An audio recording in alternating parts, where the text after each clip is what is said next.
Welcome to The Explainer.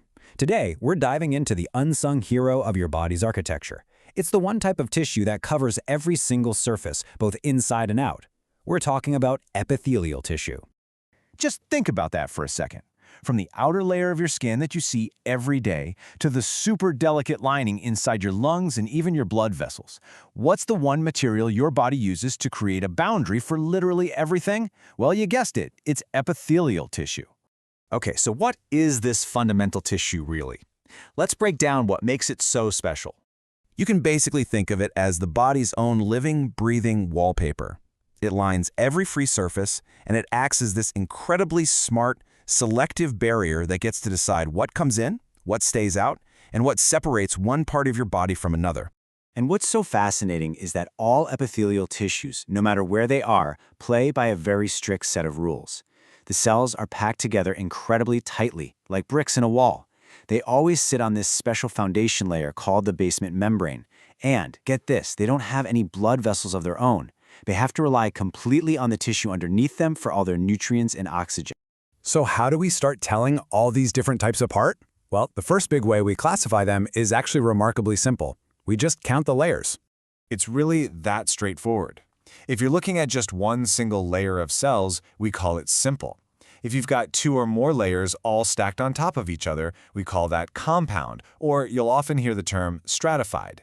And this one difference, one layer versus many, is the absolute key to what they do in the body. So let's start with the simple tissues. Now, because these are just a single thin layer of cells, their main job is never going to be about brute force protection. No way. Instead, these guys are the specialists in things like absorption, secretion, and filtration, places where speed and efficiency are everything. First up, we have simple squamous epithelium. The name squamous actually comes from the Latin word for scale, like on a fish, and it makes perfect sense because they look just like tiny, flat paving stones all fitted together. And its structure is everything. Being so incredibly thin makes it perfect for places where things need to pass through really quickly. Think about oxygen zipping from the air into your blood and your lungs, or waste products getting filtered out in your kidneys. The main point is this: its flat shape means fast passage. Okay, next on our list is simple cuboidal tissue. And just like the name says, these cells aren't flat tiles. They're shaped like perfect little cubes, all arranged neatly in a single layer. So why cubes? Well, that cube shape gives them a lot more internal volume than the flat squamous cells. That extra space inside is packed with all the tiny cellular machinery they need to make and secrete substances, which is exactly why you find them making up glands and their ducts. Moving right along, we have simple columnar tissue. Now, these cells are tall and column-shaped, almost like a row of pillars standing tightly packed side by side.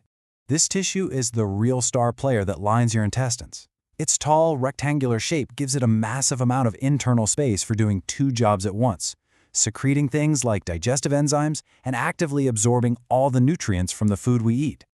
All right, this next one is a little bit of a trickster, and its name gives it away: pseudo-stratified columnar.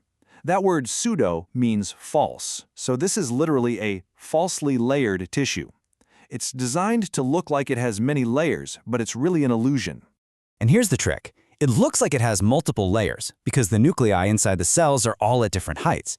But if you could look closer, every single cell is actually touching the basement membrane at the bottom. So it's just one layer.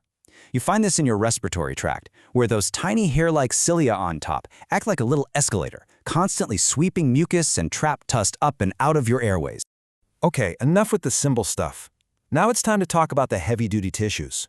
The compound tissues have multiple layers, and their primary job is not subtlety. It's all about protection. The most common and toughest of these is stratified squamous epithelium. You can think of it as a multi-layered shield. The cells on the very top surface are flattened and scaly, just like their simple cousins, but they have many protective layers underneath them for backup. So where do you find this stuff? Anywhere in the body that faces friction and scraping, both inside and out. We're talking about the outer layer of your skin, the lining of your mouth, your esophagus. These are high-traffic areas that need a durable, sacrificial protective surface. But what's truly amazing is its ability to constantly renew itself. It's like a non-stop assembly line. New cells are always being born down at the bottom layer, They get pushed up and up as new ones form underneath, and by the time they reach the surface, they're flat, they die, and they flake off, only to be immediately replaced by the cell behind them. This is exactly why a scratch on your skin heals so quickly. So, after going through all these different kinds, what is the one big idea you should really take away from all this? The most crucial point to remember is a core principle in biology. Form always follows function.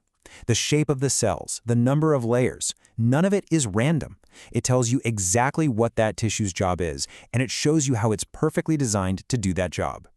And that's our deep dive into epithelial tissue. So, the next time you get a paper cut or a small scrape, you'll know it's the incredible, non-stop regeneration of your stratified squamous epithelium that's already hard at work healing you from the bottom up.